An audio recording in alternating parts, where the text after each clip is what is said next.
a warm summer day at the fair feels really far away. The grounds are quiet, and the month of August seems like it belongs in an entirely different year. But did you know the State Fair isn't a once-a-year event that sets up and moves on once it's over? It's a year-round business with people working every day, even now, when the fairgrounds are covered in mountains of snow. Last year, the State Fair saw nearly 2 million visitors over 12 days. But for thousands of staff and vendors who work to put on the fair, it doesn't just start in August. The State Fair is planned, funded, staffed, and built over the other 353 days of the year. And when you look at it that way, the fair looks not only like an annual tradition that comes and goes, but instead a hub for thousands of small businesses and a year-round established organization who all come together to put on the fair. Even though state is in the name, the Minnesota State Fair is actually not planned by our state government or funded by tax dollars. Instead, it's completely financially self-supporting. It's a business with a CEO, a board that oversees it all, and nearly 90 full-time year-round staff in departments like finance, HR, ticketing, sales, marketing, and operations. So where does state fair funding come from? Most of the fair's revenue comes from admission tickets and parking fees. For 2026, the State Fair will not be raising admission ticket prices or the cost of parking, but they're still working to deliver a great day at the fair while making smart investments. I'll explain more about that later. Beyond admission, the fair also earns revenue from a percentage of food and beverage sales, ride and concert tickets, sponsorships, merchandise booth fees, and year-round rentals of fairgrounds facilities. In the non-fair season, the grounds are home to hundreds of annual events, everything from livestock competitions to festivals to trade shows. The fair also receives funding support from the Minnesota State Fair Foundation, a 501c3 nonprofit with the mission to preserve and improve the Minnesota State Fairgrounds and support state fair programs. This revenue goes directly back into not just the 12 days of the fair, but running the organization and maintaining the state fairgrounds year-round. In 2026, the fair is budgeting $44 million to operating expenses. These support the day-to-day operations of the organization, like full-time employees, hundreds of seasonal staff who join between the months of May and September, and the thousands of fair-time employees that work for 12 days.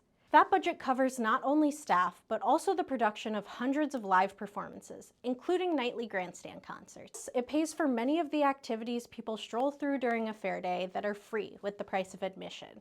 These include the coordination of livestock and creative competitions and educational exhibits like Little Farm Hands, the CHS Miracle of Birth Center, and the annually rotating museum quality exhibits at the North End Event Center. One of the largest expenses during the fair is the free park and ride service. The State Fair fully funds the buses, staffing, and a network that includes more than 30 park and ride locations. Guests pay nothing to hop on board and ride to and from the fair. Public transportation is an essential service that makes the fair more accessible for everyone. In fact, more than 44% of fair guests arrive on some form of public transportation. Then, once you're through the gates, all of the guest services like information resources, sanitation services, and public safety are also funded by the fair's operating budget. All these components and more add up to the common goal of making sure this end of summer celebration is the best it can be for the 2 million people who come through the gates. Then there's the fairgrounds themselves. Let's head out and take a look. The State Fair is also responsible for maintaining and improving 322 acres of this historic property, and that work continues year-round. In 2026, the fair will invest $23.2 million in capital improvements and maintenance.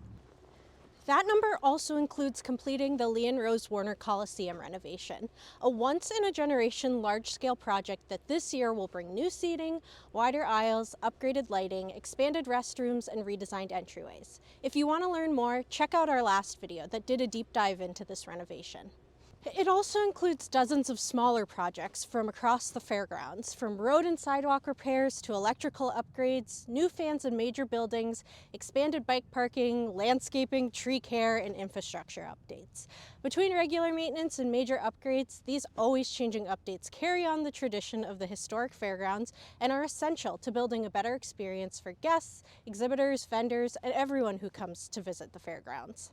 Seeing the State Fair this way shows a perspective most people don't think about during their day at the fair. The concerts, rides, exhibits, and even grabbing a pronto pup all depend on year-round planning, staffing, and maintenance that support the Great Minnesota Get-Together. So next time you find a moment in your fair day to take a break between annual must-haves, you'll be able to look around and not only see a bustling summer day, but also the behind the scenes of a business running in the background, working to create memorable moments year after year.